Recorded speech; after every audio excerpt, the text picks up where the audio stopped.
Good evening again. It's good to be back. I did enjoy being here these few evenings, and I hope you could enjoy it as well. I do thank you for your hospitality.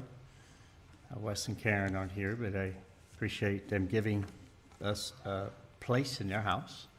And for the rest of you, it was good to reconnect and to learn some new friends, learn to know a few new friends.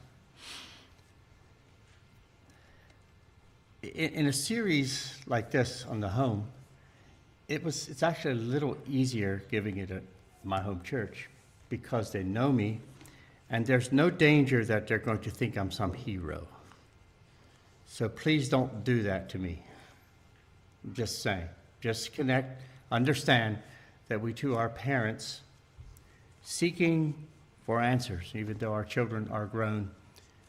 There's a certain responsibility that continues the whole way through life, and we still seek to learn. And I invite you to seek to learn as you move along. Matthew 5:13 through 16 reads like this. Ye are the salt of the earth, but if the salt has lost its savor, wherewith shall it be salted?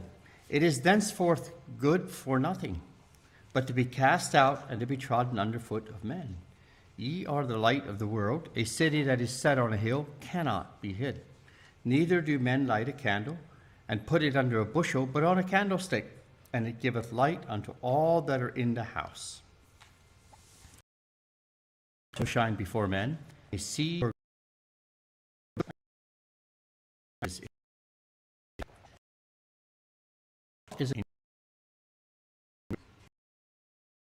it is just a little bit. Salt touches something, it changes all of it. And I want you to think about that of salt. So Jesus comes and says, we as Christians are salt. That means that wherever we're put, we affect that space. And whatever touches the salt. And I think when you put salt in something, especially if you salt your food, you don't have to touch everything. So molecule to molecule, and it's salted. Have salt touch absolutely every square micrometer, whatever that is.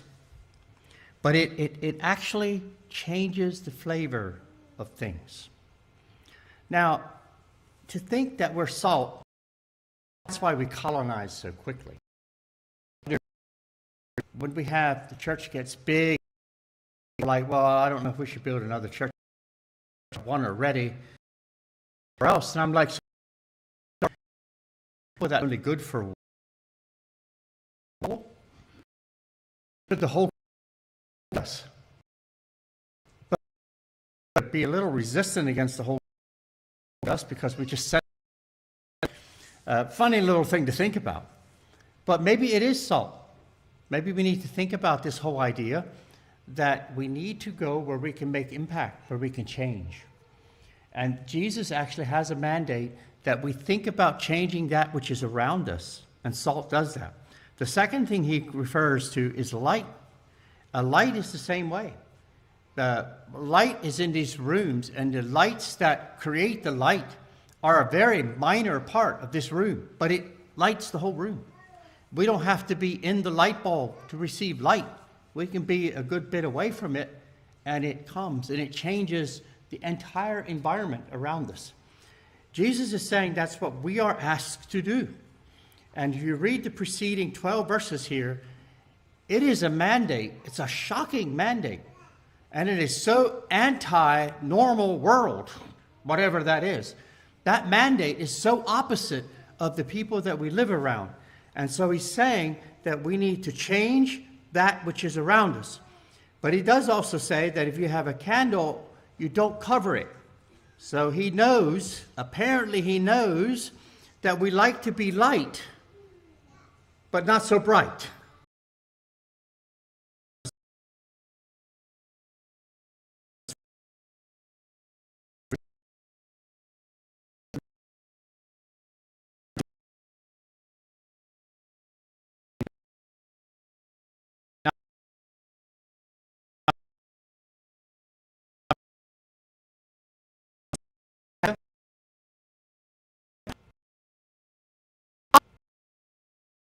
problem in here. Nobody giving churches like that too. For banana republics, it's just die away. We need to leave more than we take. That's a mandate that God has given us. And our families need to be taught that. I'm not just talking about work. As Mennonites, we actually teach our children to work. But do we teach them to go out and be missional in our communities and to go out and fight for the Lord in the same way that we are out to gain more than we give? I mean, to give more than, to get, how am I getting twisted up? But we somehow go out and we win souls for the Lord. And we make change, we make positive change. And we're not just looking about ourselves, but for that. The family structure is important. It's so important. It is the basic fabric in a neighborhood. It's where homes build communities, churches, and cultures. 92% of children in the U.S. on welfare are from broken homes. So you see the problem. The social fabric is broken, and it messes up children. So you look at families. We talked about that a little bit earlier. There are individuals in families. There's generally husband and wife team, grown children, school children, preschool children, in-laws, grandchildren. In the Christian homes, there ought to be a connection to a church family as well. And that is so important that we walk together with others. And I told you this morning how with Loretta being involved with these 8 to 10 women over the years, on how that helped them with rearing children. They talked about their issues together, and they shared ideas and tips with each other along the way. They met about monthly, and it was a tremendous, tremendous help in raising children. And I was just astonished. If you look back and you would interview almost all those women, they all raised their children about the same because they shared ideas. And it was a beautiful thing. It kept you from guessing and wondering. And now you still guess and wonder a lot as a group, but sure you do. And I think they talked about their husbands some too. But that's good. That's good. I mean, I think they learned together and they shared those ideas. Tremendous, tremendous to walk with a community that helps you in your home. It makes the home stronger. So again, what is your home's kingdom? Let's think about it. And I stress this, and I'm going to stress it without apology. We fit them for life. We train them for God's kingdom. We teach them good habits. And we prepare them to move on. I don't apologize for stressing that many times over. That is what we're doing. And it says in Psalm 127:4, as arrows in the hand of a mighty man, so are children of the youth. Now, our homes have resources. You have talents, both husband and wife, and your children have talents. And I urge you to put those talents into use. That's what I'm going to talk about. How can you take the talents that are present in your home and together put those talents to use so that you can multiply and replenish, so that you can not just rot on a pile, but that it goes out and it multiplies. And when God gives you one talent, you can come back with 10, that kind of thing. How do you do that? Now I want to help you identify a few of those things. So you ask the question, what is mission? We believe in missions. We take offerings for missions. And missions are a funny thing. We somehow put our mission clothes on to do missions. And we think that's when we do mission. But actually, most of mission is done in work clothes. Really, it is. Most of good works are done in your work duds. And evil works too, sort of under the radar kind of stuff. Most of the good works in your church never make the bulletin board. They never make prayer meeting. We had a woman in our church. She was excellent in helping others. She saw a need in the church and she was there. Now, one day when Loretta was sick and she was on her back in her living room couldn't work, and she hears this scratch outside, and she looks out the window, and there was Barb with a rake raking our leaves. Unannounced, just come and did it. That was Barb. We never prayed for her ministry. Until she had cancer, we prayed for Barb. Money, isn't it? There's all these ministries that we have in the church that are right at our fingertips that people are involved in, and they don't make prayer meeting. But we pray for the bulletin board people. But most of the good works get done off of the bulletin board. And I want you to think about having your family go into that. You don't need to have the bulletin board. You simply need to be involved in that which is in front of you. My grandfather was an Amish preacher. He was preaching one day. He had the habit of using reading glasses when he read the scriptures. And it was time to read the scriptures, and he went for his reading glasses, and he couldn't find them. He reached in his coat pocket. They weren't there. They were always there. And he reached into his other pockets, and no reading glasses. He looked around to see if he laid them somewhere, and he couldn't find them. His co-minister was sitting nearby, and he goes, "Here, I have reading glasses. Use mine." And he took them, and as he attempted to put them on his face, he rammed them directly into the glasses that were on his face. And I think we do that with missions. We're sometimes looking for missions, and they're right in our face. They're so close we can't see them. And they're right here. And I want you to think about what those missions can be. There's a whole host of missions that you can get involved in. Neighborhood gatherings, helping needy people, having your home be open, foster care. Loretta and I have, for over 30 years, probably close to 35 years, we decided that we would tithe our time every year. That has been a tremendous blessing. I'll tell you, it doesn't always make money. I readily admit. But that has been valuable. We tithe money. What about time? And I'm a believer that if we would tithe our time, we would have no shortage in long-term missions or local missions. There'd be a lot of work getting done, and I'm a proponent of it. Teach your children that, and as your children see you doing that, they start doing it. I hope. I mean, some of them are doing it better than others, but so here I am. I'm just going to tell you, yeah, I'm not perfect.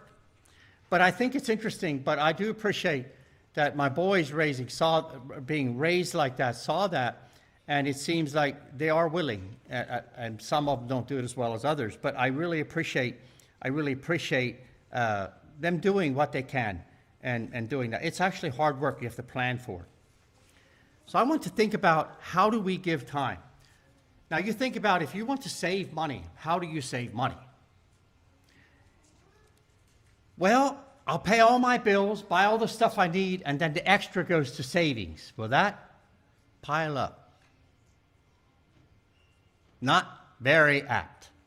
If you want to do it, you have to plan to do it. In fact, Dave Ramsey, I think he says, if you put $100 a month aside, from the time you're 25 to you're 65, you'll have over $1 million by letting compound interest take over. And you're sitting there going, why didn't I do that? You know why? You didn't plan for it. You might have had the $100, but you didn't do it because you didn't plan for it. And it went elsewhere.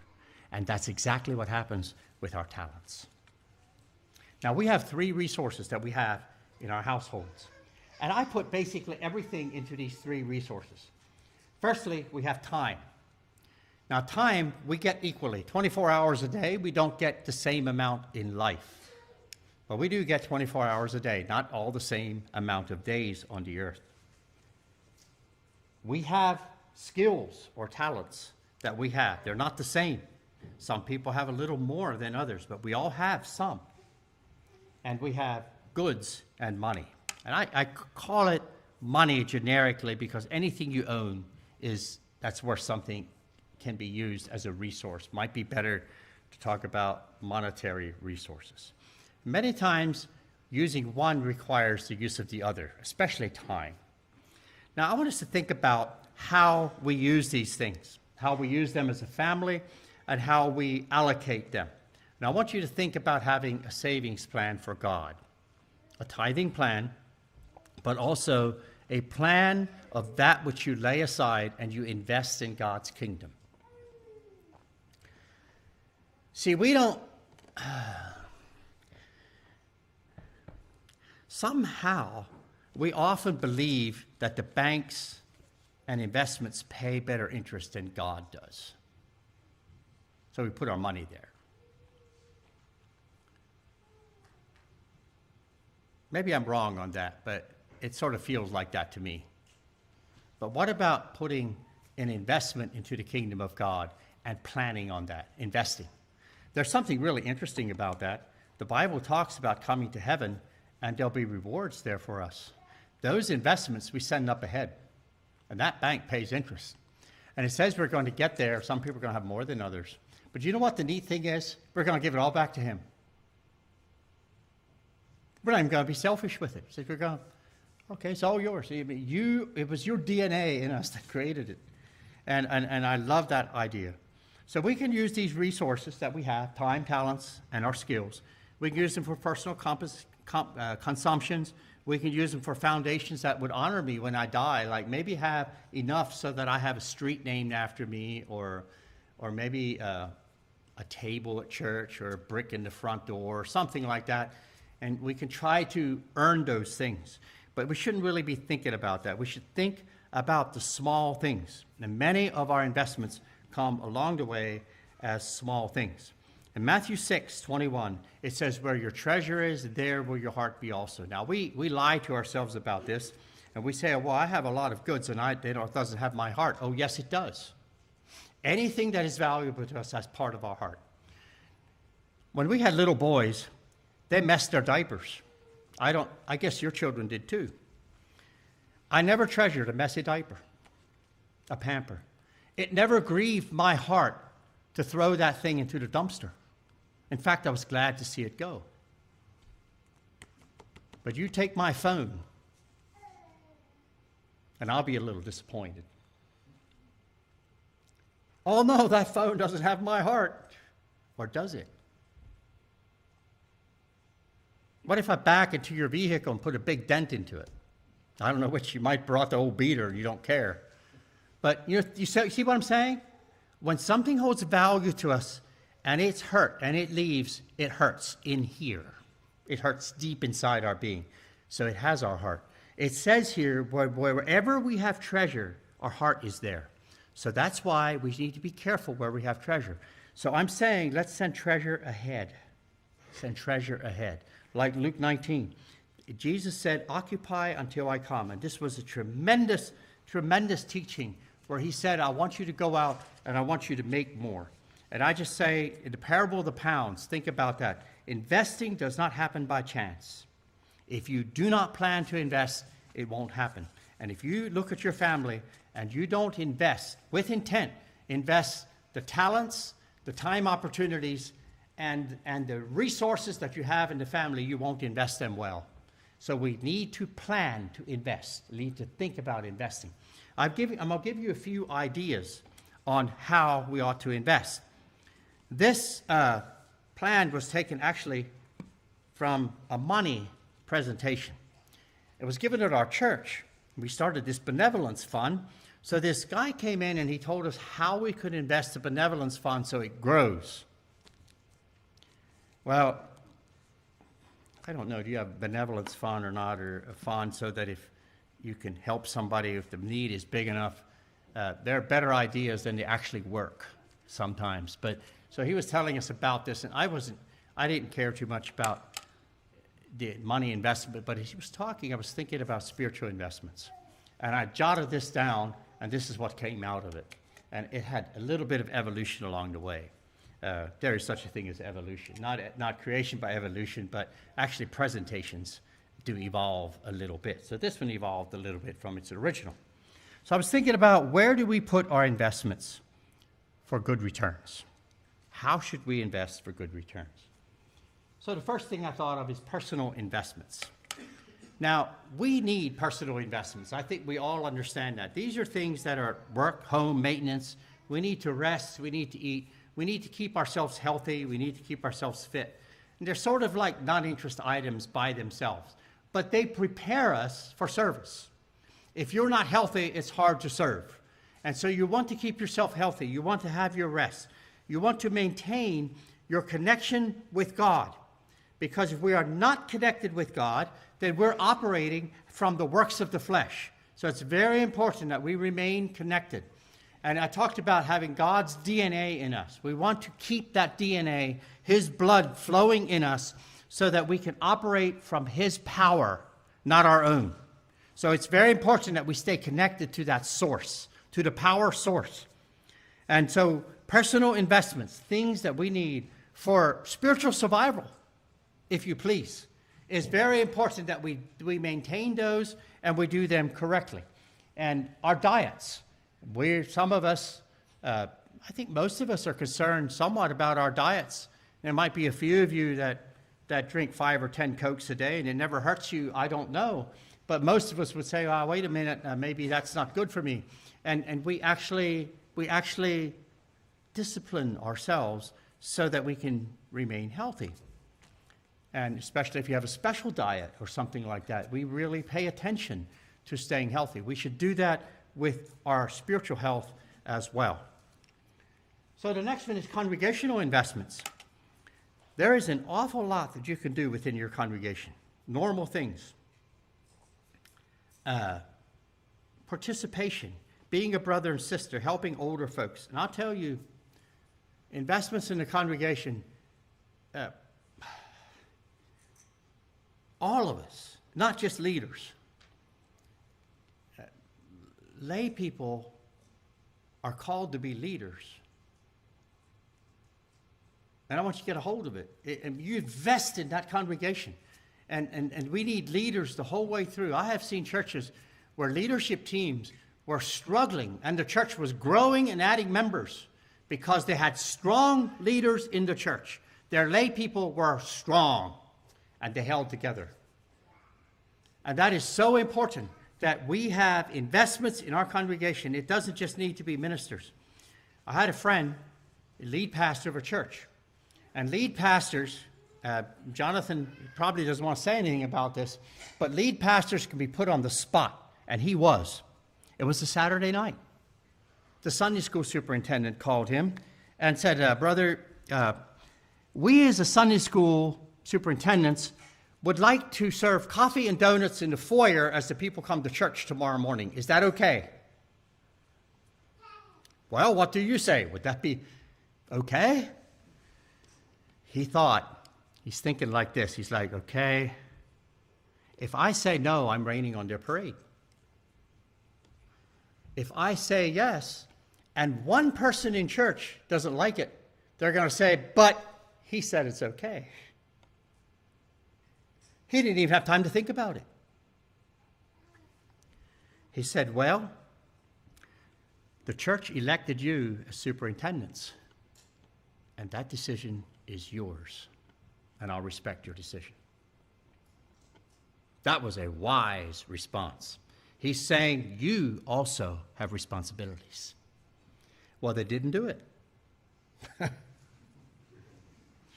I guess they didn't want any heat, so they didn't do it. So be kind to your ministers. Take responsibility. That is sort of funny, though, isn't it? You think about that. It almost felt like they were just looking to pass the buck somewhere else. But that's something that we should think about doing. We should think about doing that. And there's a friend of mine, very close friend of mine, that was struggling. He was just turning 16, and he had decided that he would not join that church. Not going to do it. Wanted nothing to do with it.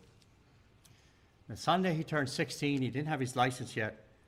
A young man from church that was about a year older than him came to him and says, we're having a youth get-together tonight. Can I pick you up? Well, he wasn't going to go, but he sort of hated to say no. So just because, young guy, not quite knowing what to do, he decided that, okay, I'll do that. That man took him to the youth gathering 3 weeks in a row, and Dave stayed at that church. He joined that church. He married a lady from that church. He raised his family in that church, and he has given countless years of service back to that congregation. Good service, tremendous service. And he's discipling young men today. He's a young man's, he's a mentor to so many young men. Do you know why? Because he was helped. One little move right in the congregation that paid back so huge payback. And I tell you, sometimes we can't see the opportunities because the glasses are on our face already. They're right there. And we have all sorts of opportunities right within the congregation to reach out for hurting. Because within the congregation, there's plenty of us that hurt. And even your leaders hurt sometimes. They need somebody to come next to them and to care and to help them. They don't have all the answers. And that is what we can do in congregational investments that pay back huge returns. Low-risk investments. Now we're going outside of the congregation. We're looking at that which is outside of us. You don't need to put your mission clothes on to go do that. You can go as you are, however you are. I had a man work for me who was tremendous in how he talked to people at work. And that conversation led to the Lord. I've tried to do some of it myself, never been as good as him. But some incredible interactions that you can have right in your work clothes with your tool belt on, and you start talking to people. I work in the office more now and shop. I have salesmen coming in, excellent opportunities. They bring up some small talk. You can steer that small talk. We can talk about the ways of God, and there's all sorts of opportunities. It's astonishing how many people are out there looking for someone that would help them. There was an article, I just read it this morning, forget the man who wrote it in the Blaze. And he said that he was walking in Aurora, Colorado, I guess just this last week or so, and he sensed that it's a wicked place in the city. He sensed this woman was coming next to him, and they came up to the stoplight and they stood side by side. And she had tattoos in places, all over, and piercings, so it was just unreal. And you know how we feel about that. We sort of look at that and you're like, are you, whatever. And about then, an eagle flew overhead. And so to divert, he took his phone out and took a picture of that eagle. And she looks up at the eagle and says, that's just what I needed to see to help lift my load. And he heard it. About then, the light turns and they walk across the intersection together. And he says, so what's your load? And she dumps her load. She was in an abusive situation. She was fearful for the man that she was living with. She had so much trouble. And she started talking to him. He talked to her. And before they left, right on the street corner in Aurora, Colorado, he prayed for her along the way. Those opportunities are far more ours than what we know. I had a coworker. It was a man at work. And we had talked to him. And when he was in trouble, he came to him because we had talked. He knew who we were. He was having trouble in his personal life with his wife. And he came and he was crying and he wanted prayer. We could do that right on the job site. You didn't even have to get a straight cut suit on to do it. You just did it where you were. And these are things that are ours all over. All over. Loretta has her little 25-cent deal that she tries sometimes. I think you have all these around here. They have that stupid little quarter. It's just a quarter. But you're not getting a cart without it. And she has this little thing where she does sometimes, where she comes out, puts her stuff away. Somebody's coming in. She says, here's a cart for you. And you know what they do? They start asking questions. You have just opened a conversation because who gives their quarters away? I mean, that's sort of stupid to think about. It's just a quarter. But we're a little stingy with those quarters. They often flip her a quarter. Not always, but then they start asking questions. You've opened it. Garage sales, the same thing. You know, we're a mess with garage sales. We have an excellent opportunity to witness. Instead, we're so geared to barter for a lower dollar. But have you ever thought about presenting them Jesus Christ that you've bartered for a lower dollar? Sometimes it's a $5 item, and I offer them $3. Then I'm in excellent position to show Jesus to them, am I not? For $2. And the next morning we go to church and we plop $100 in the offering and we think we're generous. And the day before we've been stingy over $2. I want us to think carefully about our lifestyle. These things open things. And we have examples. Loretta's had this already. I don't do garage selling. I hate garage sales. She loves them. So she goes up, and maybe it's a coat that's just perfect for one of the sons. And it's like $5. She's like, well, I'd pay 20 or 30 for that. She goes up and says, hey, I'll pay you 10 for that thing. And they light up, and they start asking questions. Now they want to know who you are. It's a small investment. It's just $5. And if it's really hard in your pocketbook, just give $95 to Mars offering. Be the same. Distribute it. You know what I'm saying? And we don't always think of it in that way, because we have our business box and our being good stewards box, and then our mission offering box. And it ought to be together in one box. And these people are all over. If we only engage, but you will not engage very much unless you want to engage. Just like savings. I'm saying look for those opportunities. Look for them, look for them, look for them. You can do so many things. Street meetings, local kids ministries, giving our time, being involved in some local things, some extra gold mines. Now I'm going to go back to Dave, the man I talked about, that was rescued as a young man in church by a church friend. He was going to work. And every evening, I think it was, he would meet this man on the way home from work that looked like he was going to go home and commit suicide. He looked like he had lost, like he was the born loser's son. And it just looked terrible. He noticed this man, and he's like, I don't know that fellow. So he started waving at the fellow. I said, you want to see what he does? And night after night, he passed this guy, and he just looked straight ahead. Ignore it. And he said, finally one day, one finger came off the steering wheel, and he's like, he's responding. And he said, finally, it was a few fingers, and one time, all the fingers. And he said, one day, the hand leaves. This just kept going. But he said he knew when he got through is when the man waved first. He doesn't know who that man was, doesn't know him. But he might have made a difference of a lifetime. All it took was one move on the way home from work. A move of care. It took no money. It was just, by the way, showing care. And I maintain that we have so many opportunities of showing, by the way, care. And they're low-risk investments. You probably won't lose doing it. Very low risk.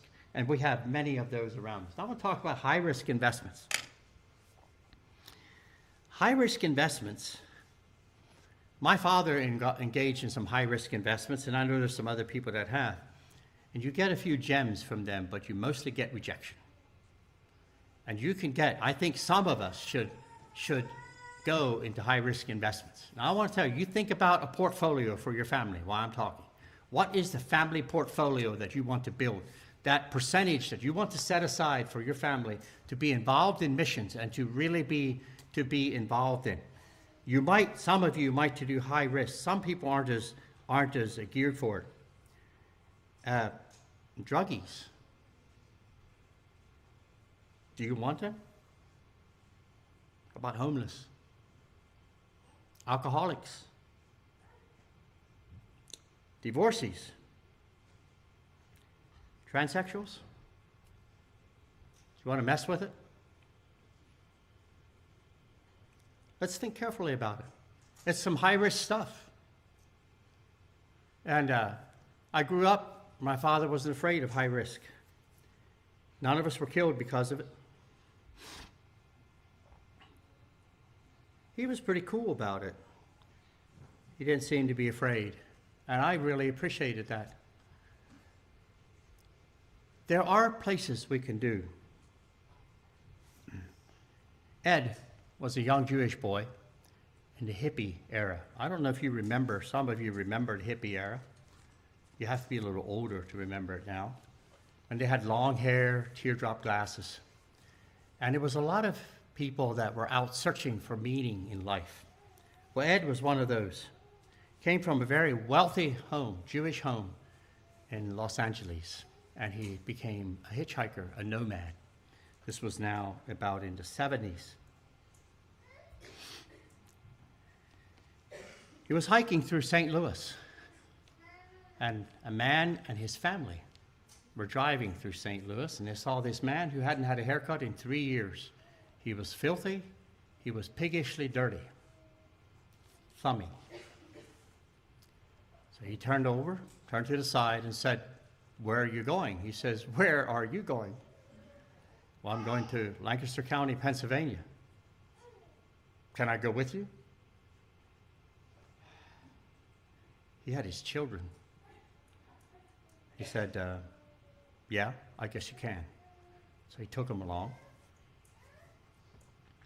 Once he got there, he's like, "What am I going to do with this dude?" Well, he had a single brother that still lived with his parents, so he farmed him off to him. He had a single brother and a single sister, still lived at home. They brought him to church. I remember him at church. I wasn't there the first Sunday he was at church. Second Sunday he was at church. This dirty man sits way up front in the church. He never knew strangers in his life, I don't think. He was that kind of guy. And I saw him blow his nose into his shirt sleeve.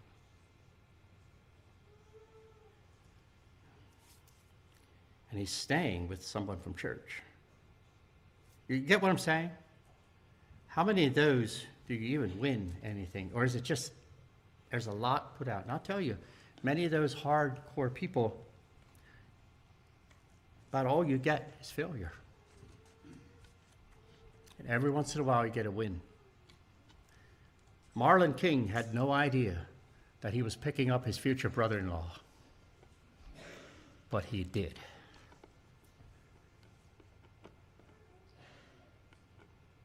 So guys, if you have an older sister that needs a man, pick up a hitchhiker. I'm sorry, ladies.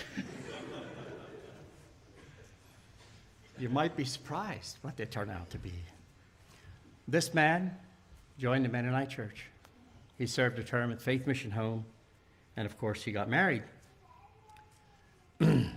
He was later ordained a pastor. And I wondered how many more Eds are out there that we drive by.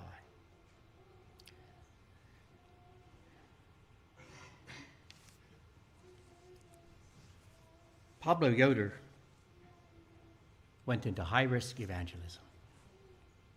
It's tough. It has a lot of low moments, but it can yield huge results. But I would recommend that some of the gutsier ones amongst you dive in. It's not for all of us. But some of you, I think you should have a few people in church that are just rambunctious enough to say we're going to do it. Think about it. Do it with your family. Do it with your family. Another place you can do is humanitarian aid. Now, humanitarian aid we're pretty good at. And I think if you're involved in high-risk evangelism, you should do some humanitarian aid to balance it. Because you'll always be appreciated in humanitarian aid. And you need some appreciation. If you're in high-risk evangelism, most of it will be rejection. Loretta and I were working with homeless for about 2 years, and it felt like a complete failure. It still does. I mean, it just, those guys are stuck. And try as you might, they don't want it. And it's frustrating. Just frustrating. Then you hear a story of one that was rescued. But in the meantime, we as Christians, if what we're engaging in with our investments, we need some appreciation, and humanitarian aid will do that. We have an enormous amount of humanitarian aid available, and I really don't have to say a whole lot for it, because I think we're more willing to do that than the others, because it feels so good to help someone, and they feel so good, and they thank us for it. Have we ever thought about the spiritual rewards of those investments? Joe Tyndall worked for Philadelphia Power and Electric for years. He was a very ungodly man. He could say a lot of words that weren't in the dictionary, and they were part of his vocabulary. He was a tough man, big man. They moved into a Mennonite community, to our Mennonite community when I was a boy. And they bought an old stone house. Had a little farmette there. He knew nothing about farming. He didn't even know when to cut his hay. He had some hay there, didn't really know anything to do with it. And one weekend when they were gone, the neighbors saw that their chimney was really smoking and didn't really realize what was happening. But inside of the house burned out. The stone structure stayed. When they came back, the inside of their house was burned out. Well, they were new to a Mennonite community, and the Mennonites came and cleaned up that house, helped them rebuild, and this man was blown away. He had never seen anything like it. They mowed his hay, they put up hay for him. They did it all for free, and he had no idea where to put this. He had never seen such love. One night, our church had revival meetings. Joe and his wife came. Isn't that amazing? That night, they became Christians. They became Christians, and they ended up becoming Mennonites. All because of a spark. And because someone showed love. I'll tell you, folks, these ministries are available for us. These are community ministries that happen in front of us. You don't have to go to another country to get them. And I believe that Stewartstrath, Virginia, is full of opportunities for your church to make you uber busy. I really believe that. They're here. What you have to do is look for them. In Matthew 6, 19 through 21 says, "Lay not up for yourselves treasures on earth, where moth and rust doth corrupt, and where thieves break through and steal. But lay up for yourselves treasures in heaven, where neither moth nor rust doth corrupt, and where thieves do not break through and steal. For where your treasure is, there will your heart be also." You know what it says in the previous verse? It says, if you lay up treasures in heaven, it will not rust, moths won't get it, and no one will steal it. It's the most secure investment that you can get involved in. In Luke 5, Jesus comes to the seashore. And there in Luke 5, the disciples were out fishing all night, and they caught nothing. And Jesus looks at them. He asked them how much they've caught. They said they haven't. He said, well, take your nets, throw them to the other side of the boat. What if those men would have said, that sounds gutsy. Let's have a prayer meeting tonight about that command. And so they call a prayer meeting, and they pray. In fact, they fast for a few days over the command to cast your nets on the other side. And they give it a lot of thought, and they pray and they fast and they seek God's will in this command. Do you think they would have caught fish? Did you know some things are not a matter of prayer and fasting? They're a matter of now action. They're right now. They're in front of us. They're now. I heard Elie Wiesel speak once.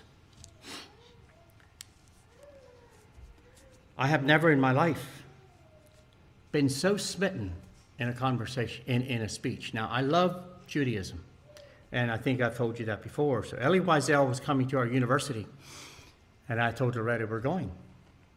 I called, and I said, no, you can get in. There'll be plenty of room. So I went early. I was not going to miss it, and we just so got in the house. There were so many people coming.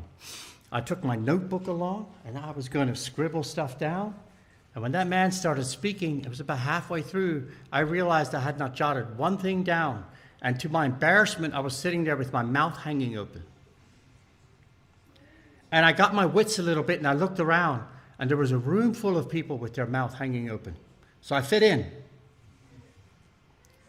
He was talking about his experiences in the Holocaust.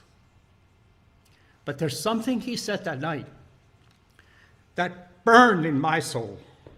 He said, while I was at Auschwitz, we would ask, why are the spectators silent? Where are they? And it burned in my heart when I thought about our world. Do you realize how many people are needing answers? Their life is falling apart, and they have no idea who would help them. And we know that they're in trouble. Why are the spectators silent? Wiesel said, the opposite of love is not hate. It is indifference. For indifference is not the beginning of a process. It is its end.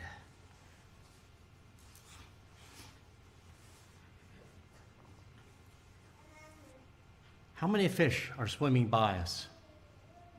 And I'm just saying, when the fish are there, drop your nets. Do it as a family. Plan. Look for opportunities along the way. Chalk them up. Talk to the family about what happened. Encourage others to go do it. Take time aside and go on special projects or whatever you would like to do, and go do it. And I think about my father. One of the things that brought a lot of rewards for him is he would go to the universities, both to Princeton,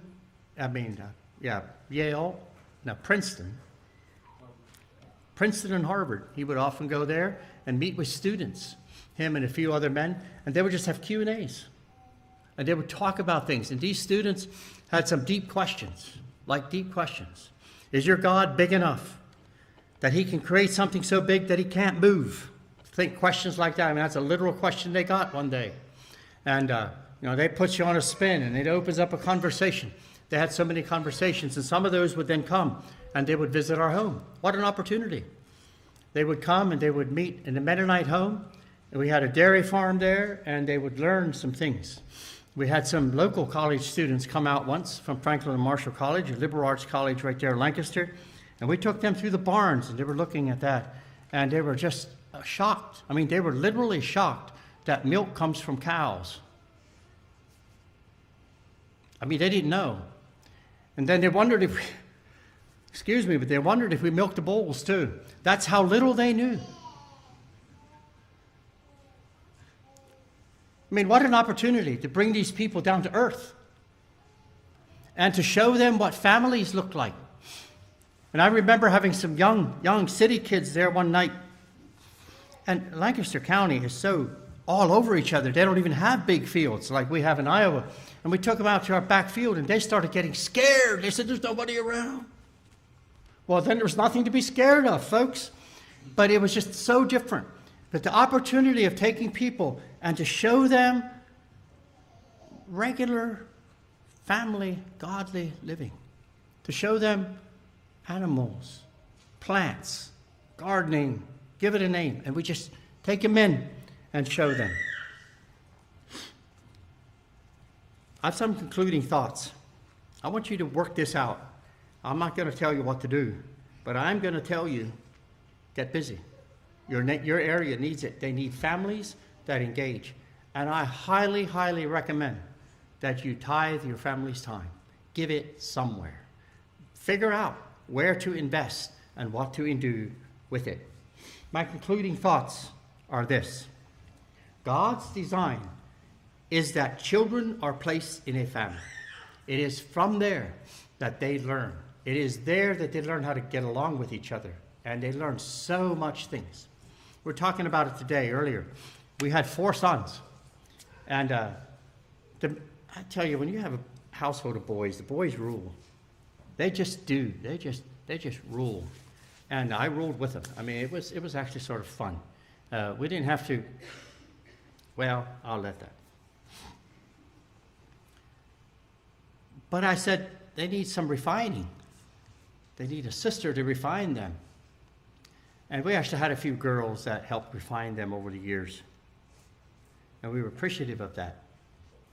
But then we had 2 couples in church that only had girls, and they needed a brother that whopped them in the elbow every once in a while, toughened them up a little bit. You know what I'm saying? They need each other. It's just that whole thing. And there's so much that's learned right there in the home, just in the normal tussle of growing up. Have you ever thought of how much we learn from that? And sometimes mom and dad are, we haven't had this together, but yeah, you do. They're learning. They're learning how this works. They're learning if you hit too hard, you might get hit back. It doesn't feel good. And then we say then we have a good teaching moment about how to turn the other cheek. And, those moments are there. And it's in that environment that we learn. We learn how to become useful citizens in our community and useful people in our church and in the kingdom of God. Right from that environment of interaction. That is where God's design is that they're placed. Godly families are the bedrock of society. And like I told you, when you as a family engage in missional activities and you bring people into your families, it is a bedrock in society. It's there that they see some things that they don't see anywhere else. They don't even see it in church. And it's powerful. It's absolutely powerful. Powerful. And as I think about eating together, learning how to eat, it's just incredible. I tell you one story I thought of. It's actually a little funny story. We had this guy staying at our place, and he was actually he ran away from his parole officer, and so he had thrown something in the waste can. We didn't quite know who this guy was. He came around, and somebody in the community found him. He said he needs a place to stay. Well, they knew where to send him, so they sent him to our house, and of course we took him in and gave him a place to stay. And he was a little weird, but he threw something in the waste can. Finally, we were trying to figure out who this guy was. We weren't convinced that he was telling us the truth. So my mother calls him the number, and I said, well, who are you? He said, I just, this guy, I don't know what, I just found his number. We're trying to figure out who he is. She goes, oh, I'm his parole officer. Tell me where he is. We're going to come get him. And so they came and got him, and he ran back over the back fields, and the troopers stood on the drawbar of the tractor and then went back through the meadows. They finally caught him, they shackled him and put him up on the fender and brought him back. But one night he was sitting at the supper table, and we had oyster soup. Well, he thought, you eat oysters.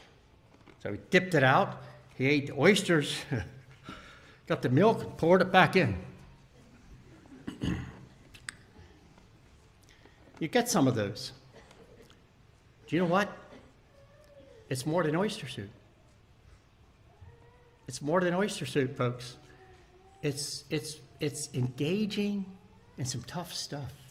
You're not always going to get some easy street. Sometimes it's going to be a little difficult.